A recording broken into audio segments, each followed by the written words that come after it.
একটা কথা মাথায় রাখেন, আগামী দিনে যা কিছু হবে একটা একটা করে রাসূলুল্লাহ আমাদেরকে কম বেশি বলে দিয়েছেন। সময়টাকে নির্দিষ্ট করে দেননি, কিন্তু যা হবে তা উনি বলে দিয়ে গেছেন। একটা কথা তার ভিতরের কি রাসূল বলছেন, একদম পরিষ্কার আপনাকে জানাচ্ছি, ইন্নাল ঈমানা লা ইয়ারজু ইলাল মাদিনাতি কামা তারজুল হাইয়াতু ইলা জুহরিহা। মুসলমানেরা চিন্তা করে দেখো, তোমাদের ঈমান এসেছিল কোনখান থেকে? মদিনা থেকে। মদিনা থেকে পূর্ব দিকে ঈমান এলো, কোথায় এলো? কুয়েতে এলো, আফগানিস্তানে এলো, ইরানে এলো, পাকিস্তানে এলো, ভারতবর্ষে এলো, বাংলাদেশে গেল, তারপরে পূর্বে ইন্দোনেশিয়া, মালয়েশিয়া গেল, তেমনি দক্ষিণ দিকে কেপ টাউন পর্যন্ত গেল, উত্তর দিকে আমেরিকা গেল, পূর্ব দিকে জাপান পর্যন্ত গেল। সারা দুনিয়ায় যতটি দেশ আছে প্রত্যেকটা দেশে আল্লাহর মসজিদ আছেই আছে এবং মুসলমান আছেই আছে।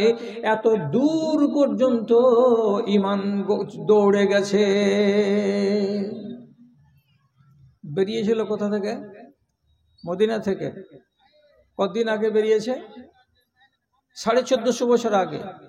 কোনোটা রাসূলুল্লাহর দুনিয়াতে আসার 20 বছর পরে, কোনোটা দেশে গেছে 30 বছর পরে, কোনোটা দেশে গেছে 50 বছর পরে। এই করে করে করে করে ইসলাম পৌঁছে গেছে সারা দুনিয়ায়। তারপরে কি হবে? রাসূলুল্লাহ বলছেন, কামা তারজুল হাইয়াতু ইলা জুহরিহা। একটা দিন চলে আসবে, সেই দিন বাংলাদেশে ঈমান থাকবে না, পশ্চিম বাংলাতে ঈমান থাকবে না, ভারতবর্ষের এ প্রান্তে ও প্রান্তে ঈমান থাকবে না, পাকিস্তানে, শ্রীলঙ্কায়, আফগানিস্তানে ঈমান থাকবে না।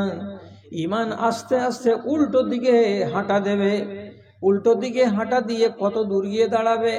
যেই জায়গা থেকে ঈমানটা বেরিয়ে এসেছিল ওই জায়গায় আবার ঈমান গিয়ে পৌঁছে যাবে। তার মানে যদি ঈমান থাকে কিয়ামতের আগে, তো মদিনাতেই ঈমান থাকবে, তাছাড়া কোনো দেশে ঈমানদার পাওয়া যাবে না, ঈমান থাকবে না। নামাজ উঠে যাবে, রোজা উঠে যাবে, হালাল উঠে যাবে, হারাম উঠে যাবে, ব্যভিচার সাধারণ হয়ে যাবে, কতল যত্রতত্র হতে লাগবে।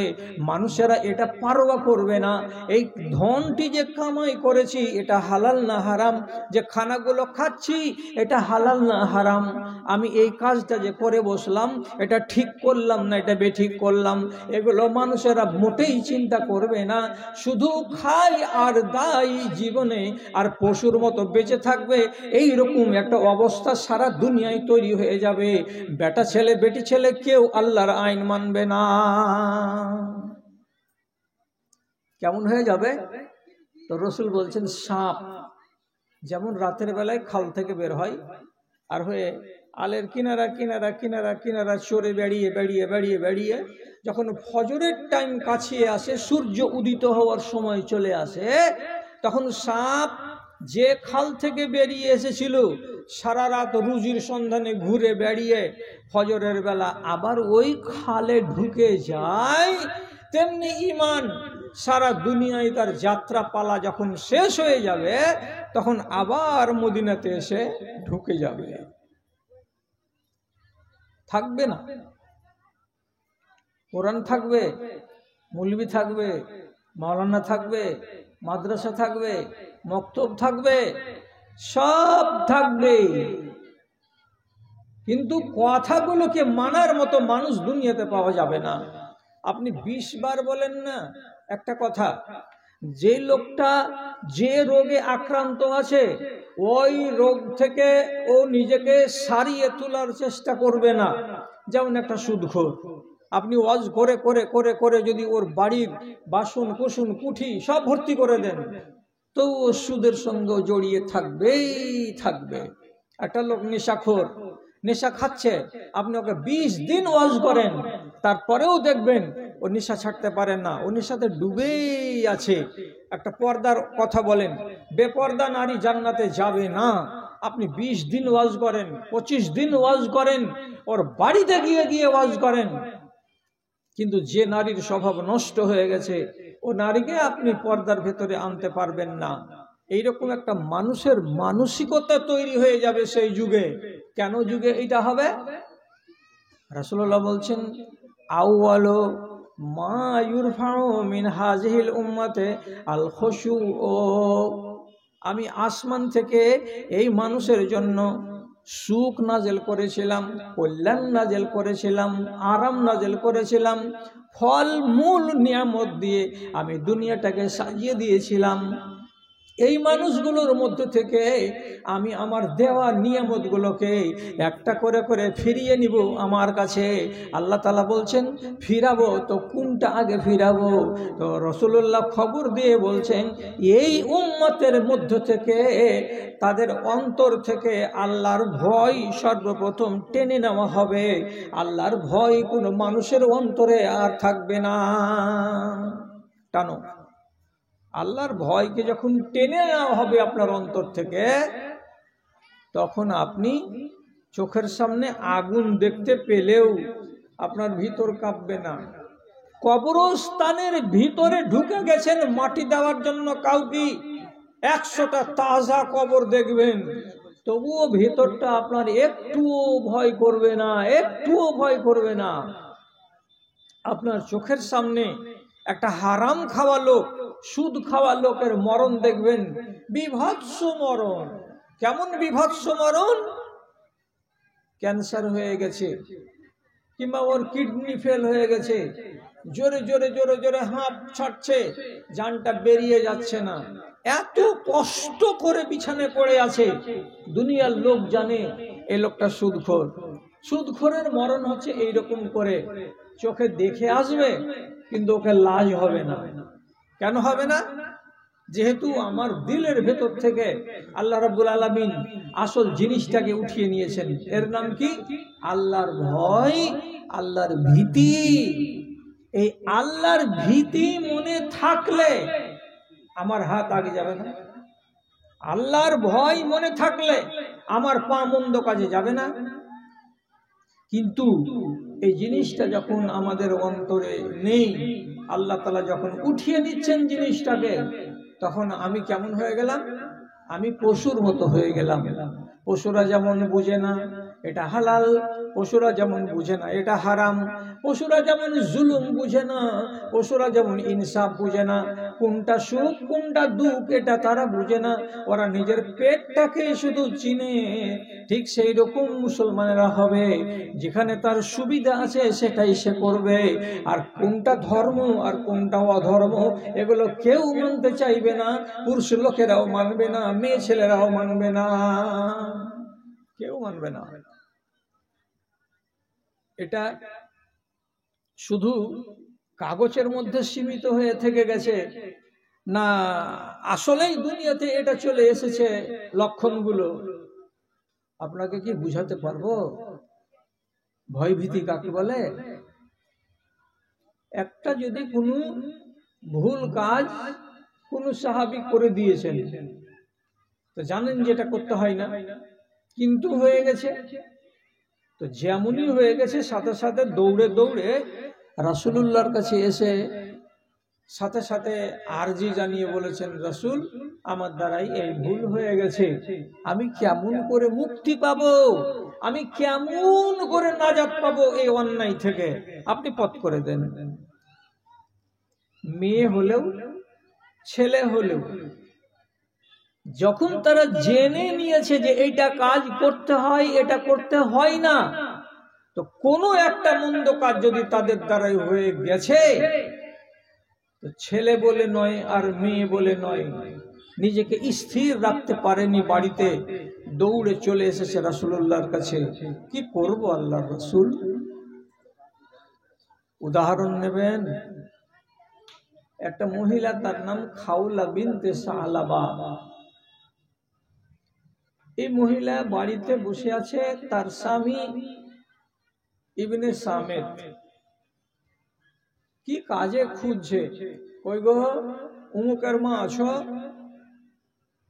তৎক্ষণাৎ তার স্ত্রী হাজির ছিল না। 2 মিনিট পরে সামনে এলো।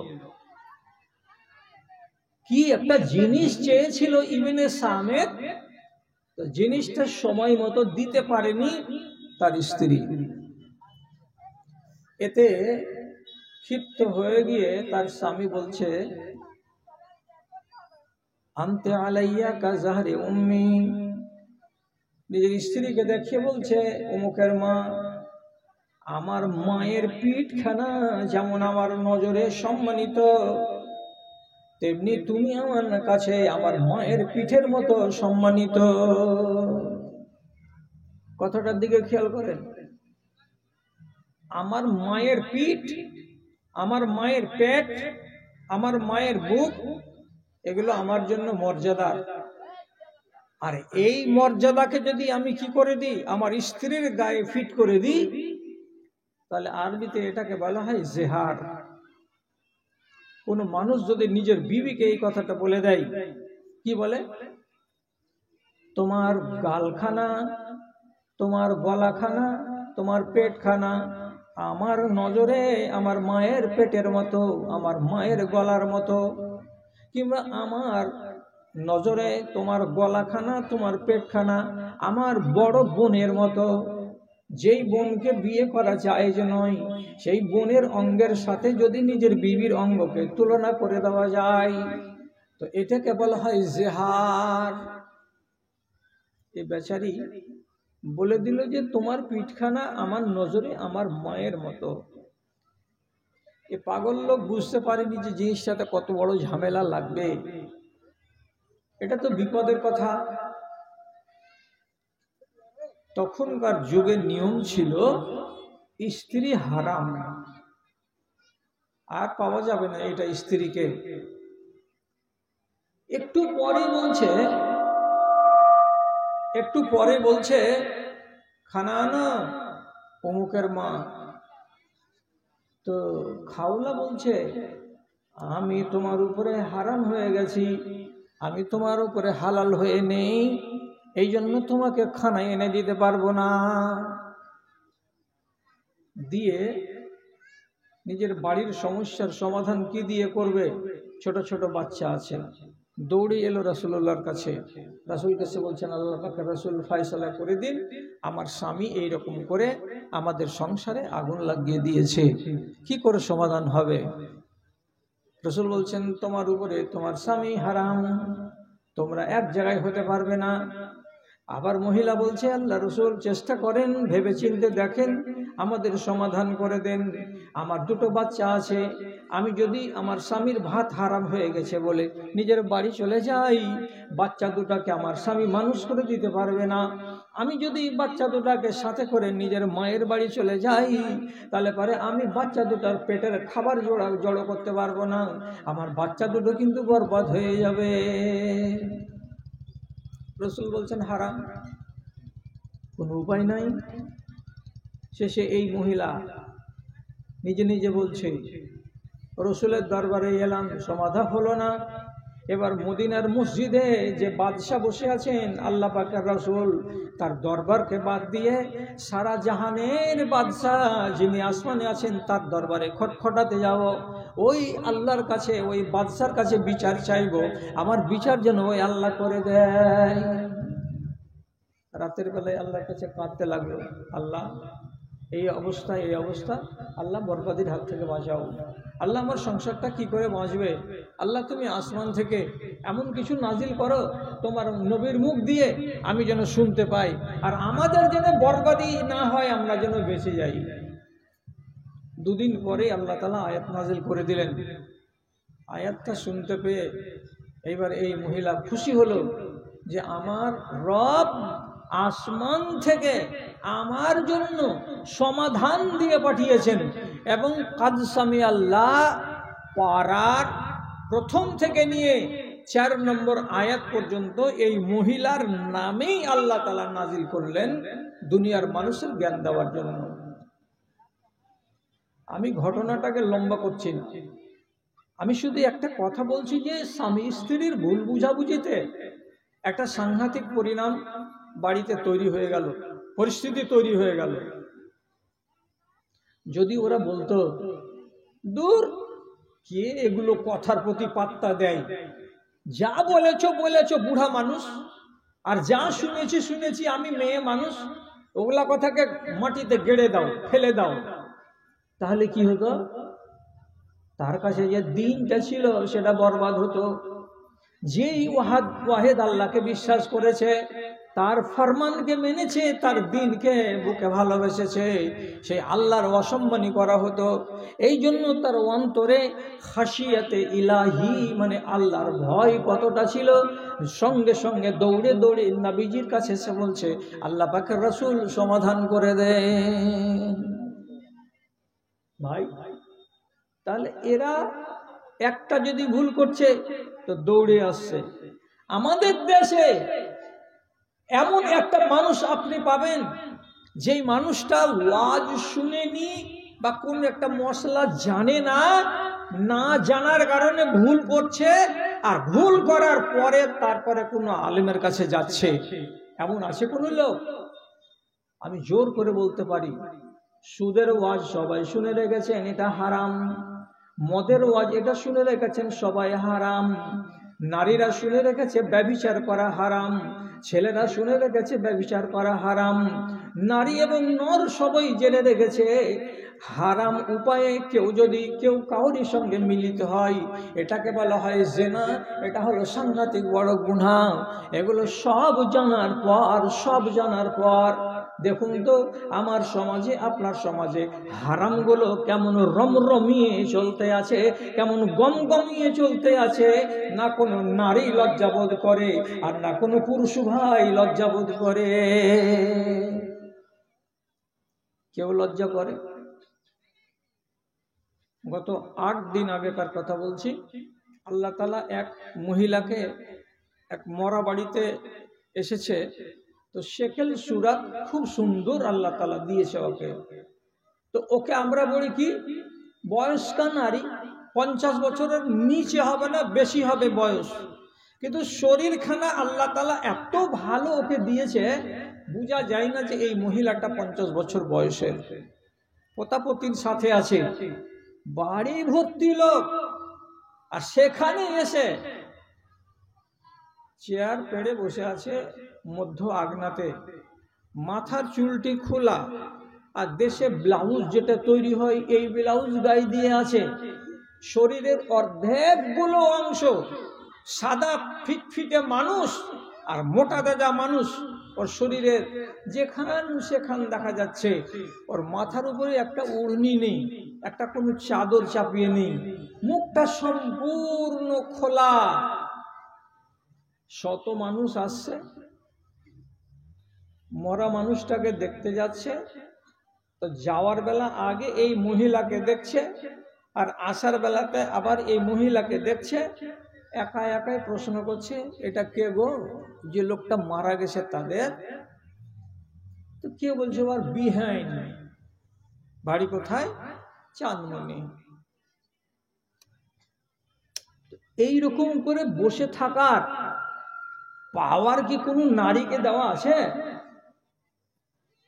ওর পেটে কি বিদ্যা নেই? ওর পেটে কি একটুও ধর্ম নাই?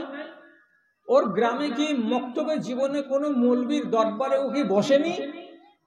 ও কোনো জালসা গাহে কি গিয়ে বসে শুনেনি দুটো কথা, যে তোমাকে আর আমাকে কেমন করে আল্লাহ পয়দা করেছেন? ওর কানে যায়নি যে বেহায়া নারীর জন্য আল্লাহর জান্নাতকে হারাম করা আছে, এটা হারাম। ও জানে না? জানি। এভাবে বসে কেন আছো? ওই যে কথাই বলে, মানো তো মানো, নাই পা দিয়া সানো। কে মানে এতগুলো কথা? মৌলভী সাহেবদের সবটি কথাকে মানতে গেলে কি দিন গুজরান হবে? কোন জায়গাটাতে বসে আছেন আপনি? লক্ষ্য করেন আমার কথার দিকে। দিনের বেলায় স্বামী স্ত্রীতে রমজান মাসে মিলামিশা হয়ে গেছে, স্ত্রীও জানে রমজান মাসে মিলামেশা করা হারাম, দিনের বেলায় স্বামীও জানে মেলামেশা করা দিনের বেলায় হারাম। ঘটে গেছে এই অন্যায়কে নিয়ে যদি চুপচাপ বাড়িতে বসে থাকে তো কে জানে, কে দেখে, কে বলতে যায়। কিন্তু খৌফ কাকে বলে, খাশিয়াতে ইলাহি কাকে বলে, আল্লাহর ভীতি কাকে বলে, এই কথাটাই তো আপনাকে দেখাতে চাইছি।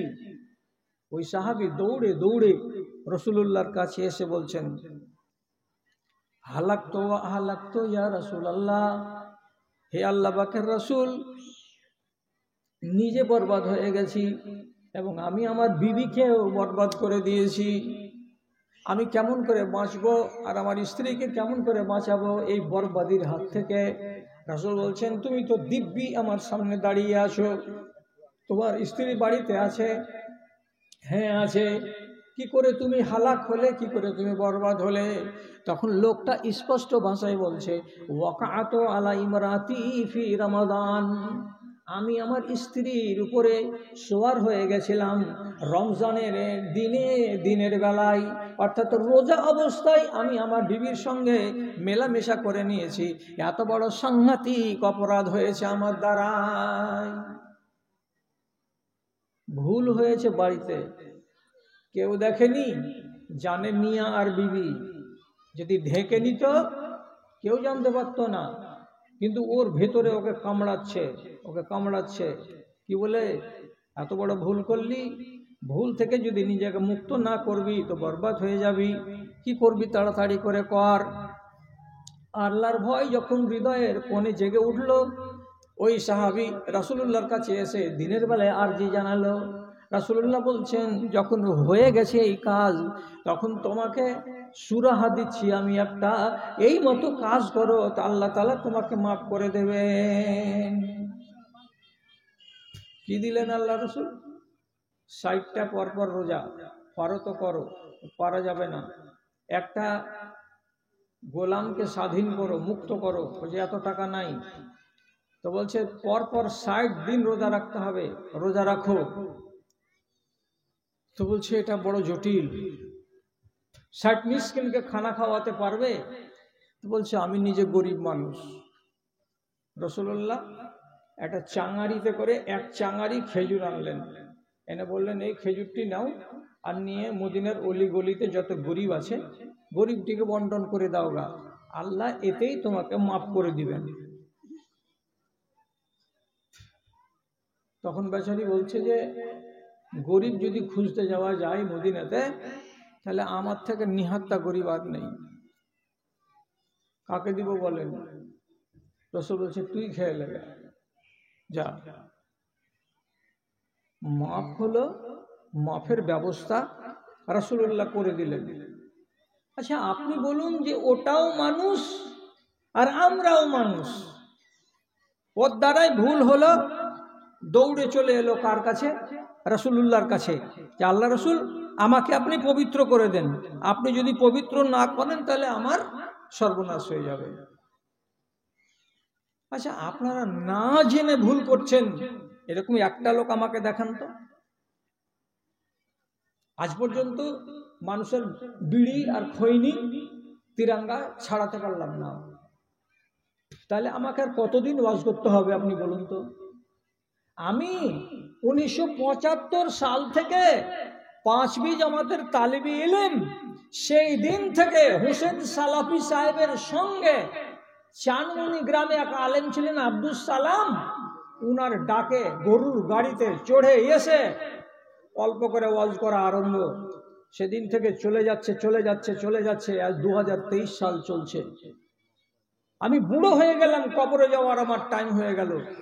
আমি আমার জাতিকে যে হালাতে দেখতে পাচ্ছি, শতকরা 96টা 95টা ছেলে মেয়ে মিলিয়ে এরা আল্লাহর জান্নাতের মুখ প্রথম চান্সে দেখতে পাবে না। লক্ষণ খুব খারাপ। কেন? কেউ মানে না। আপনাকে বলছি শুধু একটা কথা বুঝাবার জন্য, একটা 16 বছরের ছেলে একই সময়ে একই টাইমে 5টা গুনাহতে ডুবে আছে, উঠের পায় না। আপনিও টের পান না। কেমন? চুল কেটেছে, সাইডের গুলো কেটেছে, উপরগুলো কাটেনি। আকাশের তারাগুলি মিটি মিটি হাসে, জানি এরা তোমাকে শুধু ভালোবাসে, এরা শুধু ভালোবাসে। তাদের মনের মতো করো মোর মন, শোনো গো প্রভু মোর এ নিবেদন।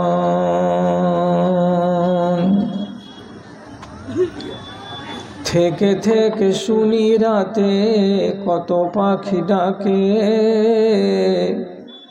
দুঃখ কি জানে না তারা বড় সুখে থাকে, তারা বড় সুখে থাকে। সেই সুখে ভরে দাও আমারও জীবন, তোমাকে ডাকি আমি বাঁচি যতক্ষণ, আমি বাঁচি যতক্ষণ।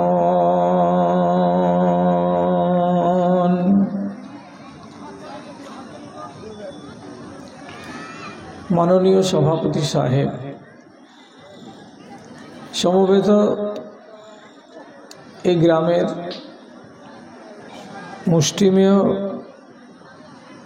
কিছু সুফিবদ্ধ সম্পন্ন ইসলাম দরদি ভাই বন্ধুগণ তথা মজলিস থেকে আড়ালে বসে থাকা আমার স্নেহের মাতা ও ভগ্নীগণ,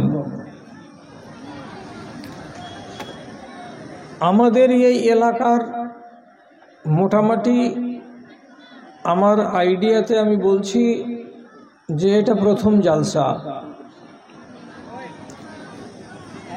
এটা বিশাল বড় এলাকা, চারিদিকে গিজগিজ করছে মুসলমানদের গ্রাম, এবং প্রতিটি গ্রামে একটা করে জালসা হয় এই এলাকায়।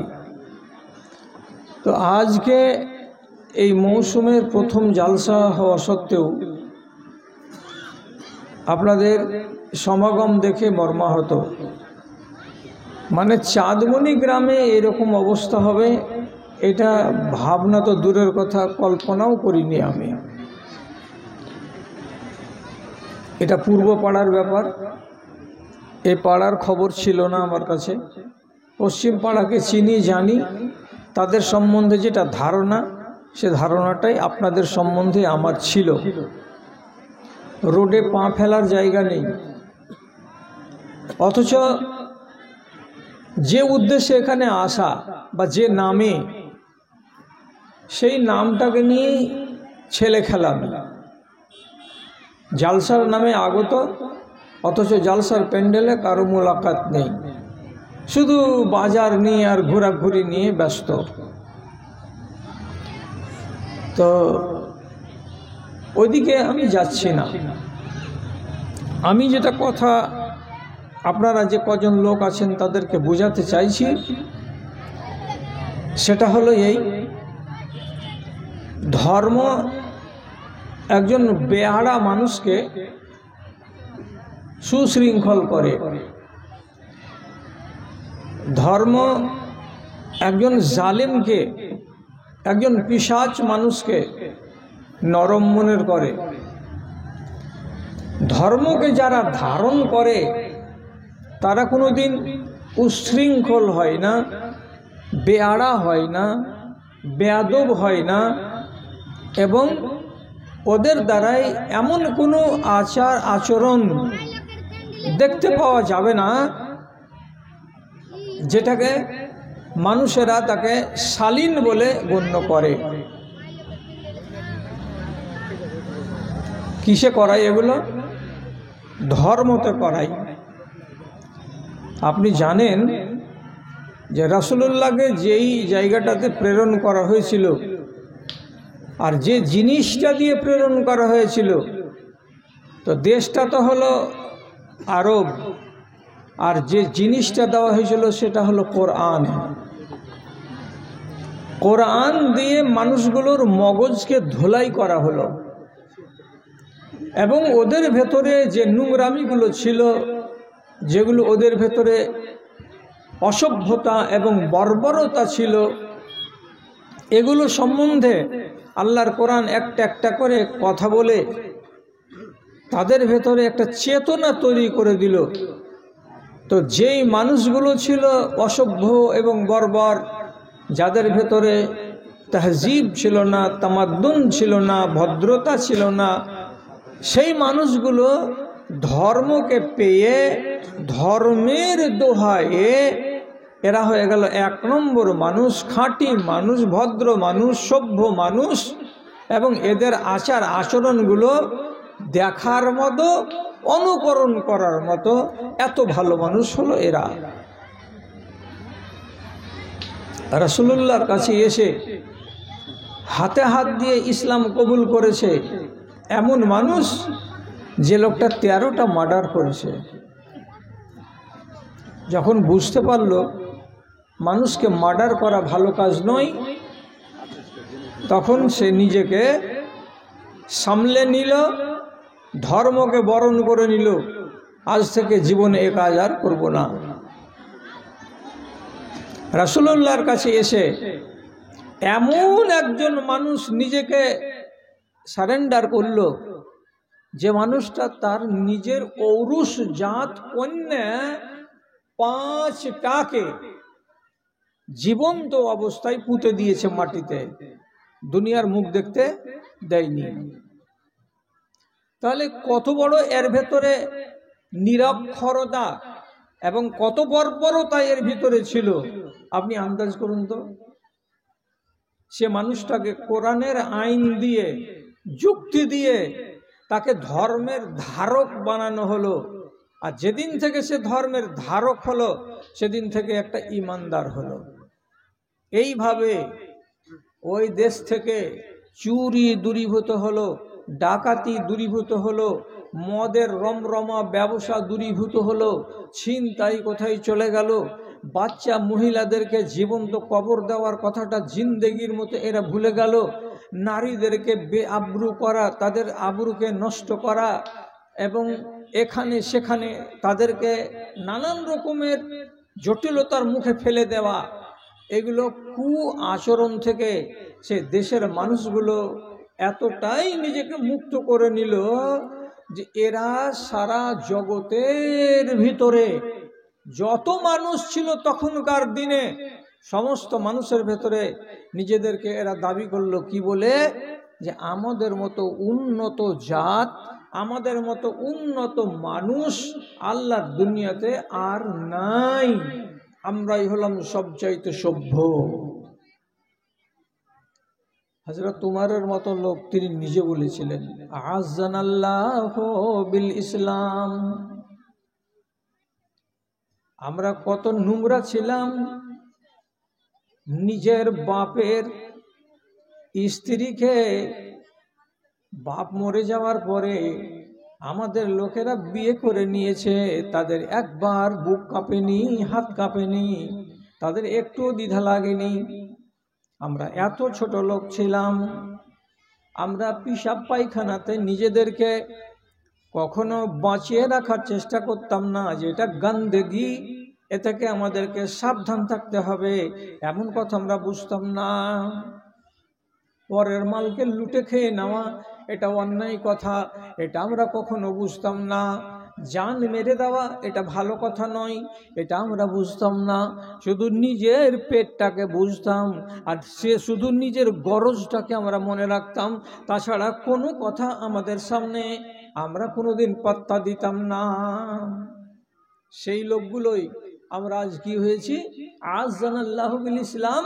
আল্লাহ তাআলা ইসলামের বদৌলতে আমাদেরকে অত্যন্ত শরীফ, অত্যন্ত হাই কোয়ালিটির এবং অত্যন্ত উন্নত মানের মানুষ বানিয়ে দিয়েছেন। আমাদের সামনে কোটি টাকাও যদি কাউরি পড়ে থাকে, আমরা পরের মাল কোনোদিন ছুতে যাই না।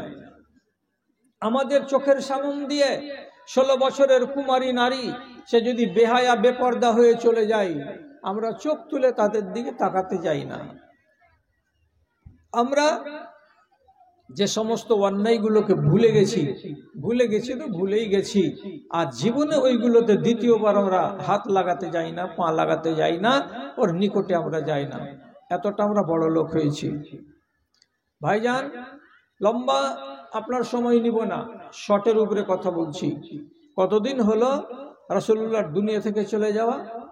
অঙ্ক কষে দেখবেন এখনো ১৫০০ বছর হয়নি। এই কাছাকাছি ১৪৫০ বছর হলো।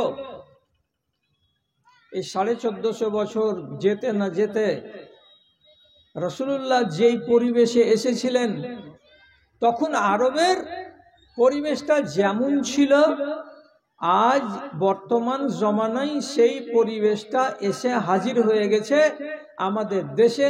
পশ্চিম বাংলা বলুন, মালদহ জেলা বলুন, বিহার বলুন, ভারতবর্ষে অন্যান্য জায়গাতে বলুন, আর বলুন বাংলাদেশে, ভারতে, পাকিস্তানে, শ্রীলঙ্কায়, যেখানেই যাবেন মুসলমানদের অবস্থা খুব দুরবস্থা। ইসলামের অবস্থা অত্যন্ত দুরবস্থা। মানুষগুলোকে দেখে মনে হয় না যে এদের কাছে একটা ঈমান নামের সম্পত্তি আছে, আর এরা ইসলাম নামের একটা দ্বীনকে তারা ধারণ করে এবং এরা ধর্মকে মানে, ধর্মকে মেনে এরা ধার্মিক, এটা আপনি বলতে পারবেন না।